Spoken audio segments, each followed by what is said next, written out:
J'ai été à l'UIC 2026 de Pokémon et c'était incroyable. Pour mettre un petit peu de contexte, l'UIC c'est le European International Championship. C'est la partie européenne du championnat international de Pokémon, toutes catégories confondues.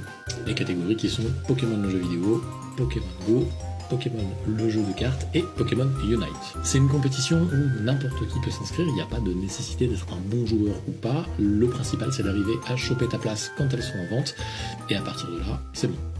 Bon bah c'est mon cas personnellement, je suis très loin d'être un très bon joueur, mais j'avais envie de me confronter à des joueurs d'autres horizons avec un niveau qui était un peu plus élevé que ce qu'on peut trouver dans les League Challenge ou dans les Cups, et globalement du coup comment ça se passe. Bon, je vais essayer de te résumer ça parce que ça vaudrait le coup de faire une grosse vidéo là-dessus, mais pour l'instant on va rester sur du contenu. Une fois que tu es inscrit globalement, il va falloir que tu choisisses avec quel deck tu vas venir jouer.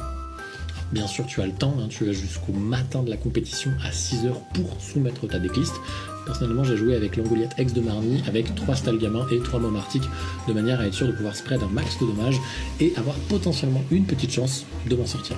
Une fois que tu arrives sur place, il y a un truc qui est cool aussi, c'est qu'on te remet ton kit de compétiteur. Quelle que soit ta catégorie, tu reçois des produits en lien avec le TCG. Donc tu vas avoir un playmat, une deckbox, des sleeves, cette magnifique casquette, un pins, une carte promo, et un petit tour de cou avec ton badge qu'il faut tout le temps garder visible de manière à ce que tu puisses bien indiquer que tu es un compétiteur et que tu as bien ta place dans l'événement.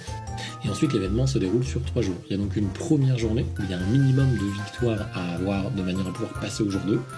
Une deuxième journée avec pareil un minimum de victoires ou d'égalité à avoir afin de passer au dernier jour, le dernier jour étant la finale. Pour ma part, j'ai réussi à avoir une victoire, une défaite et 3 égalités. Ce qui s'est passé à la 3e égalité, c'est que mon adversaire et moi, on en était au même stade. On savait d'avance qu'avec ces scores-là, on ne pourrait pas passer au jour 2. Il a eu de la chance, j'avais pas prévu de passer ma journée du samedi à ce championnat-là, j'étais juste content de pouvoir être là, et je voulais un petit peu profiter des événements qu'il y avait à côté. Du coup, on a fait un truc qui est autorisé par les règles, c'est que je lui ai donné la victoire. Donc en réalité, j'ai eu une victoire, 2 défaites et 2 égalités si on regarde les classements. Lui, ça lui a permis de pouvoir continuer à jouer. Moi, j'ai fait ce qu'on appelle un drop, j'ai donc quitté la compétition.